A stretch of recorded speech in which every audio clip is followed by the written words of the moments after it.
أشهد أن لا إله إلا الله وحده لا شريك له وأشهد أن محمدا عبده ورسوله أما بعد فأعوذ بالله من الشيطان الرجيم بسم الله الرحمن الرحيم الحمد لله رب العالمين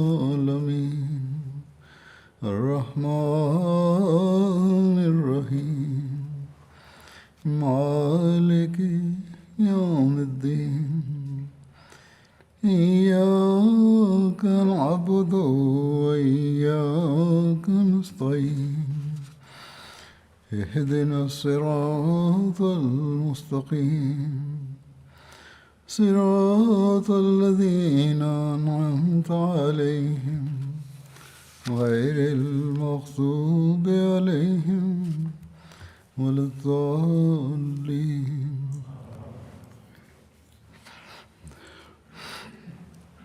حضرت ابو بکر صدیق رضی اللہ تعالیٰ عنہ کا ورنن چل رہا تھا اس وشے میں جو ترنت بعد حضرت صلی اللہ علیہ وسلم کے ترنت بعد منافقین سے مخالفین سے جو یدھ ہوئے ان کا ورنن ہو رہا تھا۔ اس وشے میں حضرت خالد بن ولید کا مسلمہ کذاب کے ساتھ یدھ کا ورنن ہوا تھا۔ اس وشے میں مسلمانوں کے وبھن گروہوں کے علمبرداروں کی بہادری کا ورنن ہو رہا تھا۔ جیسا کہ ورنن ہوا کہ انصار کا جھنڈا حضرت ثابت بن قیس کے پاس تھا اور مہاجرین کا جھنڈا حضرت زید بن خطاب کے پاس۔ حضرت زید بن خطاب نے لوگوں سے کہا، لوگوں مضبوطی کے ساتھ قائم ہو جاؤ، دشمن پر ٹوٹ پڑو اور آگے قدم بڑھاؤ۔ پھر فرمایا، اللہ کی قسم میں اس وقت تک بات نہیں کروں گا یہاں تک کہ اللہ انہیں پراجے دے دے گا، یا میں اللہ سے جا ملوں گا اور ترکوں کے ساتھ اس سے بات کروں گا۔ پھر آپ بھی شہید ہو گئے۔ حضرت زید بن خطاب رضی اللہ تعالیٰ عنہ کے وشے میں آتا ہے کہ آپ حضرت عمر بن خطاب رضی اللہ عنہ کے سوتیلے بھائی تھے، قدیم الاسلام ہیں، شروع میں اسلام لانے والوں میں سے ہیں، بدر اور اس کے بعد کے یدھوں میں شامل رہے۔ رسول اللہ صلی اللہ علیہ وسلم نے ہجرت کے بعد آپ اور منعن بن عدی انصاری رضی اللہ عنہ کے مدھے بھائی چارہ قائم فرمایا تھا، اور دونوں ہی یمامہ کی جنگ میں شہید ہو گئے۔ جنگ یمامہ میں حضرت خالد نے جب لشکر کو ترتیب دیا تو ایک بھاگ کا سپہ سالار حضرت زید بن خطاب کو بنایا، اور اسی طرح اس جنگ میں مہاجرین کا جھنڈا بھی آپ کے ہاتھ میں تھا۔ آپ جھنڈا لیے آگے بڑھتے رہے اور بڑی بے جگری سے لڑے یہاں تک کہ شہید ہو گئے تو جھنڈا گر گیا۔ سالم مولا ابی حذیفہ رضی اللہ عنہما نے جھنڈا تھام لیا۔ اس یدھ میں زید رضی اللہ عنہ نے مسلمہ کے ساتھ اور ایک بہادر گھڑ سوار جس کا نام رجال بن انفوہ تھا اس کو قتل کیا، اور آپ کو جس نے شہید کیا اس کو مریم حنفی کہتے ہیں۔ اس کے بعد وہ مسلمان ہو گیا، اور ایک مرتبہ جب حضرت عمر نے اسے کہا کہ تم نے میرے بھائی کو قتل کیا تھا تو اس نے کہا، ہے امیر المومنین، اللہ نے میرے ہاتھوں زید رضی اللہ عنہ کو شرف بخشا اور ان کے ہاتھوں مجھے اپمانت نہیں کیا، ارتھات وہ شہادت کی موت پا گئے، اور اس وقت ان کے ہاتھوں میں مارا جاتا تو اپمان کی موت مرتا۔ اب مجھے اسلام کی توفیق ملی ہے۔ حضرت عمر بن خطاب کے بیٹے حضرت عبداللہ بن عمر بھی جنگ یمامہ میں شامل ہوئے تھے۔ وہ جب واپس مدینہ آئے تو حضرت عمر نے اپنے شہید ہونے والے بھائی کے دکھ میں ان کو کہا کہ جب تمہارے چچا زید شہید ہو گئے تو تم واپس کیوں آ گئے اور کیوں اپنا چہرہ مجھ سے چھپا نہ لیا؟ جب زید کے قتل کی خبر حضرت عمر رضی اللہ عنہ کو پہنچی تو انہوں نے فرمایا، زید دو نیکیوں میں مجھ سے آگے نکل گیا تھا۔ یہ ذکر پہلے بھی ایک دفعہ ورنن ہو چکا ہے کہ مجھ سے پہلے اسلام سویکار کیا اور مجھ سے پہلے شہید ہو گئے۔ مالک بن نویرہ کو جب حضرت خالد نے قتل کر دیا تو اس کے بھائی متمم بن نویرہ نے اپنے بھائی مالک کے قتل پر اشعار کہے۔ اس کو اپنے بھائی سے بہت پریم تھا اور وہ اکثر ان کی جدائی میں روتا رہتا اور کویتا کہتا۔ ایک مرتبہ جب حضرت عمر نے اس کی ملاقات ہوئی ایک مرتبہ جب حضرت عمر سے اس کی ملاقات ہوئی اور اس نے بھائی کا مرثیہ حضرت عمر کو سنایا تو حضرت عمر نے ان سے کہا کہ یدی میں شعر کہنا جانتا تو تمہارے ہی طرح میں بھی اپنے بھائی زید کے لیے شعر کہتا۔ اس پر متمم نے عرض کیا، یدی میرے بھائی کی موت ایسی ہوتی جیسی موت آپ کے بھائی کی ہوئی ہے ارتھات شہادت کی موت، تو میں کبھی بھی اپنے بھائی پر دکھی نہ ہوتا۔ حضرت عمر رضی اللہ عنہ نے فرمایا، جس خوبصورت روپ میں میرے بھائی کی مرتیو کا دکھ تم نے کیا ہے اور کسی نے نہیں کیا۔ حضرت عمر فرمایا کرتے تھے کہ جب باد صبا چلتی ہے تو زید کی یاد تازہ ہو جاتی ہے۔ بہرحال جنگ کا ورنن ہو رہا ہے۔ مسیلمہ کذاب ابھی تک ثابت قدم تھا اور کافروں کی یدھ کا کیندر بنا ہوا تھا۔ حضرت خالد نے یہ وشلیشن کیا کہ جب تک مسلمہ کو مار نہ دیا جائے جنگ ختم نہیں ہوگی، کیونکہ یدی کوئی بنو حنیفہ سے قتل ہوتا ہے تو اس کو ان پر کوئی پربھاؤ نہیں پڑتا، ارتھات مسلمہ کے ساتھیوں پر۔ اس لیے حضرت خالد اکیلے ان کے سامنے آئے اور ایک کو انفرادی جنگ کی آواز لگائی اور اپنے اشعار کا نعرہ لگایا۔ مسلمانوں کے اشعار یا محمد تھا، عطا جو بھی مقابلے کے لیے نکلا حضرت خالد نے اس کو قتل کر دیا۔ پھر مسلمانوں نے بڑے جوش سے جنگ کی۔ حضرت خالد نے مسلمہ کے مقابلے کے لیے آواز دی، اس نے قبول کر لی تو حضرت خالد نے اس پر اس کی خواہش کے انوسار چند چیزیں پیش کیں۔ پھر حضرت خالد اس پر حملہ آور ہوئے تو وہ بھاگ گیا اور اس کے ساتھی بھی بھاگ گئے تو حضرت خالد نے لوگوں کو پکار کر کہا، مسلمانوں کو خبردار، اب کوتاہی نہ کرنا، آگے بڑھو اور کسی کو بچ کر جانے نہ دو۔ اس پر مسلمان ان پر چڑھ دوڑے۔ صحابہ کرام نے اس مارکے میں انتہائی صبر اور استقامت کا ایسا پرمان دیا جس کی ادھارن نہیں ملتی، اور برابر دشمن کی طرف بڑھتے رہے، یہاں تک کہ اللہ تعالیٰ نے دشمنوں کے ورد فتح عطا پردان کی اور کفار پیٹ پھیر کر بھاگ کھڑے ہوئے۔ مسلمانوں نے ان کا پیچھا کیا اور قتل کرتے رہے اور تلواریں ان کی گردنوں پر چلاتے رہے، یہاں تک کہ انہیں ایک باغ میں پناہ لینے پر ووش کر دیا۔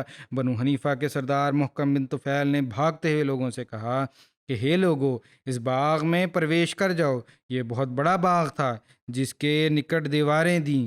محکم بن طفیل نے بنو حنیفہ کا پیچھا کرنے والے مسلمانوں کا مقابلہ کرنا شروع کر دیا۔ یہ باغ میدان جنگ کے قریب ہی تھا اور مسلمہ کی ملکیت تھا۔ اس باغ کو حدیقۃ الرحمان کہا جاتا ہے، جس طرح مسلمہ کو رحمان الیمامہ کہا جاتا تھا، لیکن اس یدھ کے دوران اس باغ میں اتدھک دشمنوں کے مارے جانے کے کارن اس باغ کو حدیقۃ الموت بھی ارتھات موت کا باغ کہا جانے لگا۔ مسلمہ کذاب بھی اپنے ساتھیوں کے ساتھ اس باغ میں چلا گیا۔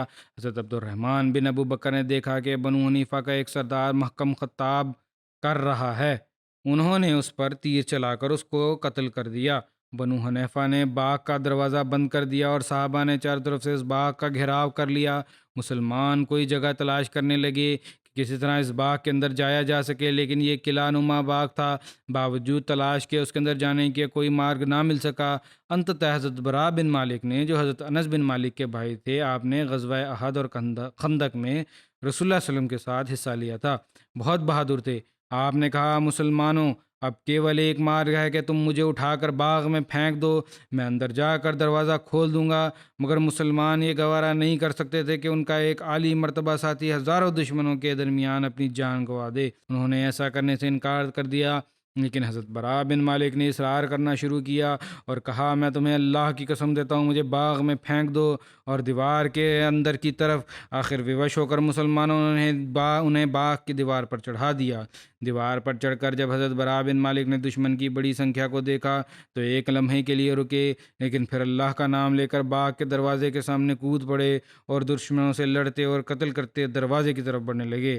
انتتہ آپ دروازے تک پہنچنے میں سفل ہو گئے اور باغ کا دروازہ کھول دیا۔ مسلمان باہر دروازہ کھلنے ہی کے منتظر تھے، جو ہی دروازہ کھلا باغ میں داخل ہو گئے اور مسلمان اور دشمنوں کو قتل کرنے لگے۔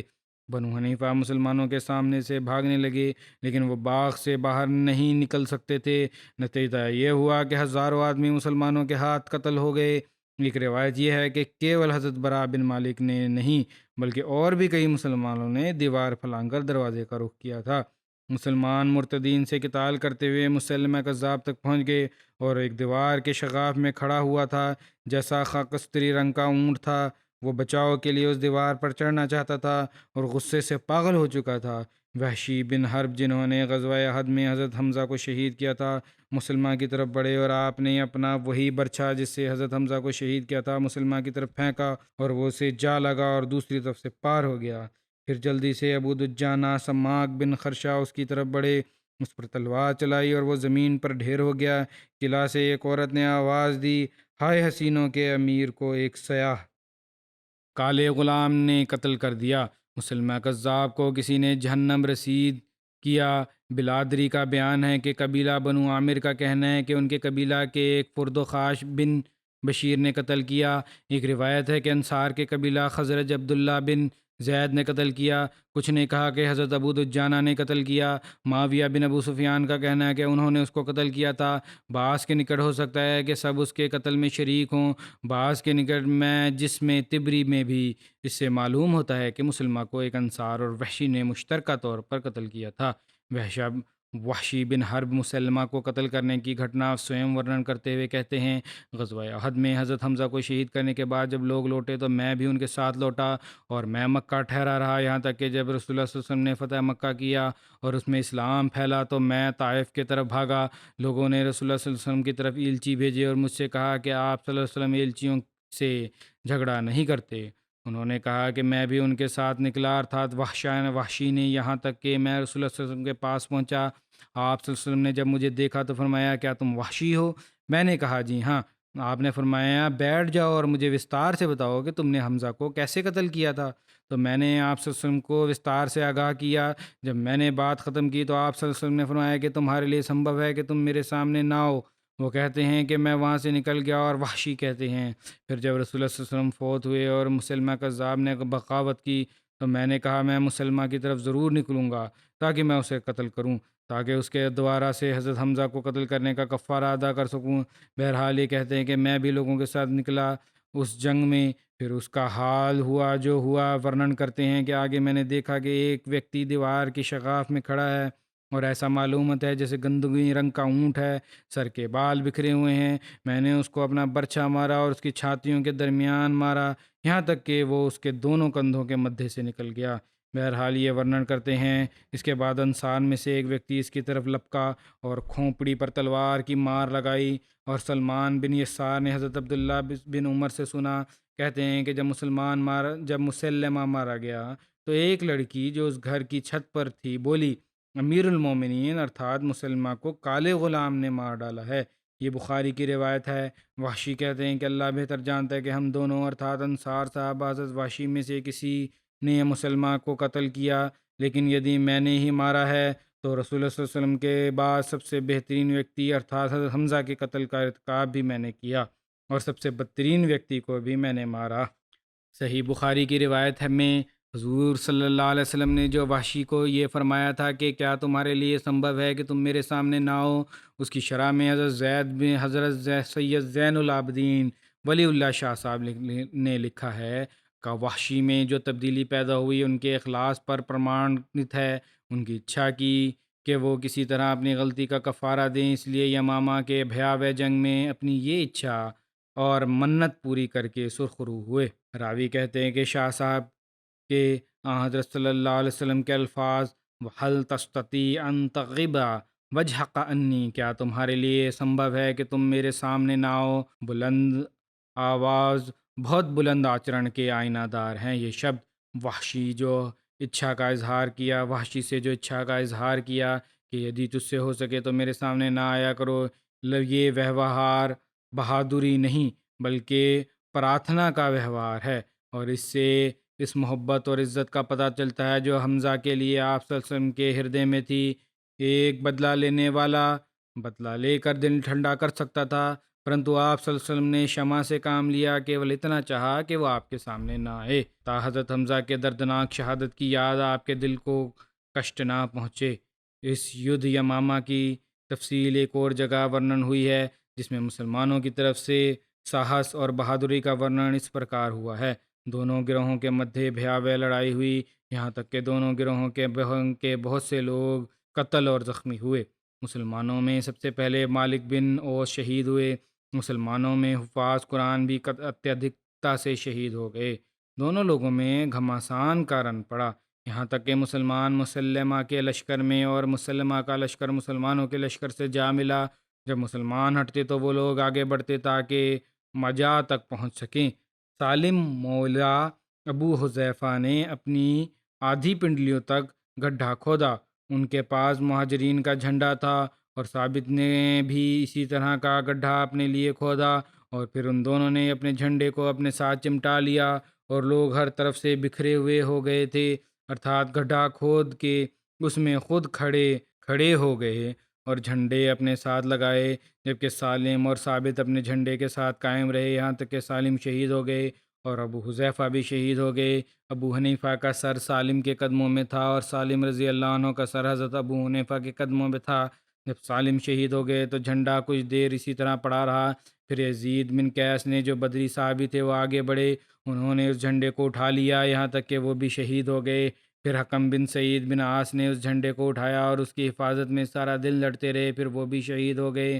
وحشی کہتے ہیں کہ شدید لڑائی ہوئی، 3 مرتبہ مسلمانوں کے قدم اکھڑے، چوتھی مرتبہ مسلمانوں نے پلٹ کر حملہ کیا اور ان کے قدم جم گئے اور وہ تلوار کے سامنے ڈٹ گئے۔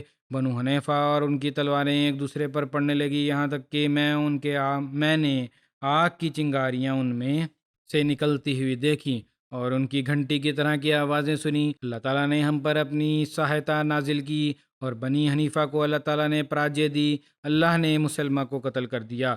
وہ کہتے ہیں کہ میں نے اس روز اپنی تلوار خوب چلائی، یہاں تک کہ وہ تلوار میرے ہاتھ میں دستے تک خون سے بھر گئی۔ حضرت ابن عمر کہتے ہیں کہ میں نے حضرت عمار کو ایک چٹان پر چڑھے ہوئے دیکھا اور پکار رہے تھے کہ ہے مسلمانوں کو گروہ، کیا تم جنت سے بھاگ رہے ہو؟ میں عمار بن یاسر ہوں، میری طرف آؤ۔ راوی کہتے ہیں کہ میں دیکھ رہا تھا کہ ان کا کان کٹ کر لٹک رہا تھا۔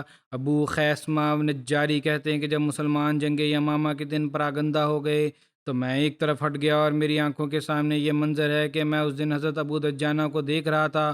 ان کا نام سماک بن خرشہ تھا، ابو دجانہ کی کاؤپ نام سے پرسدھ تھے۔ یہ وہ مشہور صحابی ہیں جو حضرت صلی اللہ علیہ وسلم کے ساتھ تمام یدھوں میں شامل ہوئے۔ غزوہ احد میں حضرت صلی اللہ علیہ وسلم نے ایک تلوار ہاتھ میں لے کر کہا کہ اس کا حق کون ادا کرتا ہے؟ ابو دجانہ بولے میں ادا کروں گا۔ حضرت صلی اللہ علیہ وسلم نے ان کو وہ تلوار پردان فرمائی، اور کچھ روایتوں میں ہے کہ انہوں نے دریافت کیا کہ اس کا حق کیا ہے۔ فرمایا مسلمانوں کو نہ مارنا اور کافر سے نہ بھاگنا۔ حضرت ابو دجانہ نے حسب معمول سر پر لال پٹی باندھی اور کرب میں کے روپ میں کھڑے ہوئے، صفوں کے مدھے آ کر کھڑے ہوئے۔ حضرت صلی اللہ علیہ وسلم فرمایا یہ چال اگرچہ خدا کو ناپسند ہے لیکن ایسے افسروں پر کوئی حرج نہیں۔ مارکا کا راز میں نہایت جواں مردی سے مقابلہ کیا، بہت سے کافر قتل کیے اور رسول اللہ صلی اللہ علیہ وسلم کی رکشا میں بہت سے زخم کھائے لیکن میدان سے نہیں ہٹے۔ بہرحال جنگ یمامہ کی گھٹنا میں ورنن ہے کہ اس میں ابو دجانہ بنو حنیفہ کے گروہ نے حملہ کیا۔ یہ پچھلی گھٹنا ورنن ہو رہی ہے۔ حضرت صلی اللہ علیہ وسلم کے زمانے میں اب یمامہ میں کیا ہوا ان کے بارے میں لکھا ہے۔ ان پر ایک گروہ نے حملہ کیا تو آپ اپنے سامنے بھی تلوار چلاتے، اپنے دائیں بھی تلوار چلاتے، اپنے بائیں بھی تلوار چلاتے۔ آپ نے ایک ویکتی پر حملہ کیا اور اسے زمین پر گرا دیا۔ آپ کوئی بات نہیں کر رہے تھے یہاں تک کہ وہ گروہ آپ سے دور ہو گیا اور واپس چلا گیا اور مسلمان قریب آ گئے۔ بنو حنیفہ شکست کھا کر باغ کی طرف بھاگے، مسلمان ان کے پیچھے بھاگے اور انہیں باغ میں پناہ لینے پر ووش کر دیا۔ ان لوگوں نے باغ کے دروازے بند کر دیے تو حضرت ابو دجانہ نے کہا مجھے ڈھال میں ڈال کر پھینک دو تاکہ میں اندر جا کر باغ کا دروازہ کھول سکوں۔ اس لیے مسلمانوں نے ایسا ہی کیا اور آپ باغ میں پہنچ گئے۔ آپ کہہ رہے تھے تمہارا بھاگنا تمہیں ہم سے بچا نہیں سکتا۔ آپ ان کے سخت جنگ کی یہاں تک کہ دروازہ کھول دیا۔ راوی کہتے ہیں کہ ہم آپ کے پاس باغ میں اس وقت داخل ہوئے جب آپ شہید ہو چکے۔ ایک روایت کے انوسار برا بن مالک کو باغ میں پھینکا گیا، لیکن پہلی روایت ہے جو زیادہ اچت معلوم ہوتی ہے۔ برا بن مالک والی اس کا وستار بھی ہے، بہرحال باقی آئندہ ورنن ہوگا۔ اس وقت میں پاکستان کے لیے دعا کے لیے بھی کہنا چاہتا ہوں۔ احمدیوں کے لیے وشیشتا دعا کریں۔ حالات سدھارنتا جو بگڑے ہیں وہ تو ہیں، پاکستان کے احمدیوں کی طرف بھی ایسے حالات پھر ان کی توجہ ہو جاتی ہے، ویرودھ بڑھ رہے ہیں۔ پرانی کپڑے اکھیڑنے کی طرف سے بھی انہوں نے گریز نہیں کیا۔ انتہائی بدتینت قسم کے لوگ ہیں، اللہ تعالیٰ ان کی پکڑ کرے۔ اس طرح جزائر کے احمدیوں کے لیے بھی دعا کریں، وہ بھی آج کل مشکلات میں گرفتار ہیں۔ افغانستان کے احمدیوں کے لیے بھی دعا کریں، اللہ تعالیٰ سب پر اپنا فضل نازل فرمائیں۔ اس وقت میں چند مرحومین کا ورنن کرنا چاہتا ہوں، اور اس کے بعد پھر ان کی نماز جنازہ کے بعد نماز جنازہ کی نماز بعد میں پڑھاؤں گا۔ اس میں پہلا ورنن ہے مکرم نسیم مہدی صاحب مبلغ سلسلہ کا، جو مکرم مولانا احمد خان نسیم صاحب کے پتر تھے۔ پچھلے دنوں میں ان کی 69 ورش کی آیو میں دیہانت ہو گیا۔ انا للہ و انا الیہ راجعون۔ اللہ تعالیٰ کے فضل سے موسی بھی تھے۔ ان کی 2 شادیاں تھیں، پہلی پتنی وفات پا گئیں، دوسری پیچھے رہنے والوں میں اب ان کی دوسری پتنی، دونوں بیویوں سے 2 بیٹے اور 1 پتری شامل ہے۔ یہ 1976 میں جامع احمدیہ سے فارغ ہوئے تھے۔ ربوہ سے پھر اصلاح و ارشاد مقامی میں ان کو سیوا کا افسر ملا۔ پھر 83 میں بطور مبلغ سوئٹزرلینڈ ان کو بھجوایا گیا، وہاں ان کو سیوا کی توفیق ملی۔ 84 میں ان کو نائب وکیل التبشیر نردھارت کیا گیا۔ کچھ مہینے قائم مقام وکیل التبشیر کے طور پر بھی کام کرتے رہے۔ 1984 میں دسمبر میں یہ یہاں لندن آئے، یہاں پر پرائیویٹ سیکرٹری لندن کے طور پر بھی سیوا کی توفیق ملی۔ پھر یہ 85 میں چند مہینے بعد لندن سے ہی کینیڈا روانہ ہو گئے۔ 85 سے 2008 تک بطور مبلغ اور بعد ازاں مبلغ انچارج کینیڈا کی توفیق پائی۔ امیر بھی رہے اس عرصہ میں کینیڈا کے۔ 2009 سے 16 تک مبلغ انچارج امریکہ کی خدمت کی توفیق ملی۔ پھر یہ بیمار ہو گئے، ان کا تقرر پھر سوئٹزرلینڈ میں ہوا دوبارہ، لیکن انہوں نے کہا کہ ڈاکٹر نے مجھے صحت کی وجہ سے کہا ہے کہ میں مزید زیادہ بولجھ والا کام نہیں کر سکتا۔ رخصت لے لی غیر معینہ مدت کی۔ بہرحال ان کو پھر میں نے لکھا کہ اگر ایسی حالت ہے، ڈاکٹر کہتا ہے، تو اپنی صحت کا خیال رکھیں، جب ٹھیک ہو جاؤ تو بتا دیں، انشاءاللہ پھر آپ سے سیوا لی جائے گی۔ لیکن بہرحال بیماری ان کی بڑھتی رہی۔ جیسا کہ میں نے کہا 1985 میں یہ کینیڈا آ گئے تھے۔ 1986 میں مشن ہاؤس بیت الاسلام کے لیے 24 ایکڑ زمین خریدی گئی اور اس کو پھر وہاں آباد بھی کیا گیا۔ بہت سے احمدی کینیڈا میں آ کر آباد ہوئے۔ ان کے وقت میں انہوں نے بڑی سہایتا کی ان لوگوں کی۔ بہت سے دوسرے لوگ ان کے دھنیہ وادی ہیں۔ چندہ اور تجنید کے سسٹم کو کمپیوٹرائز کروایا انہوں نے۔ ٹورنٹو اور کیلگری میں 2 بڑی مساجد کا نرمان کروایا اور انیہ جماعتوں میں سینیٹر بھی قائم کیے گئے۔ میرا شاید وینکوور کی مسجد میں بھی بنی تھی ان کے زمانے میں شاید۔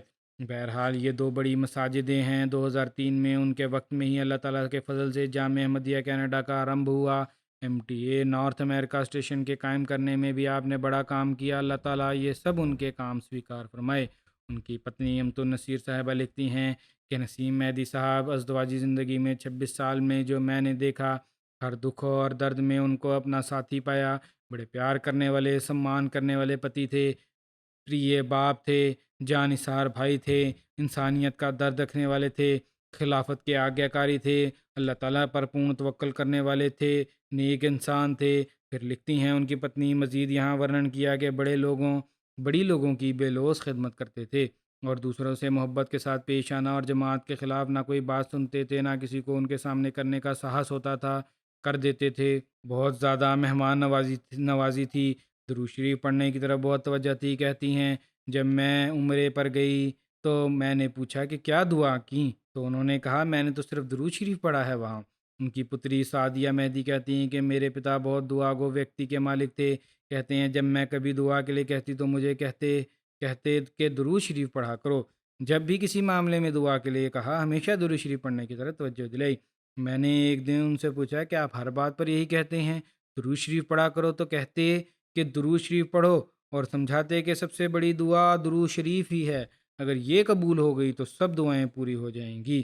پھر اسماء شریف صاحبہ ہیں جو ان کی مہدی صاحب کہتی ہیں مہدی صاحب میرے بہنوئی تھے، ان کو 22 ورش بہت قریب سے دیکھا، بہت شفیق، بہت خیال رکھنے والے، بہت محبت سے پیش آنے والے، خلیفہ وقت سے بھی اتیادک سمان رکھنے والے انسان تھے، پریم رکھنے والے انسان تھے۔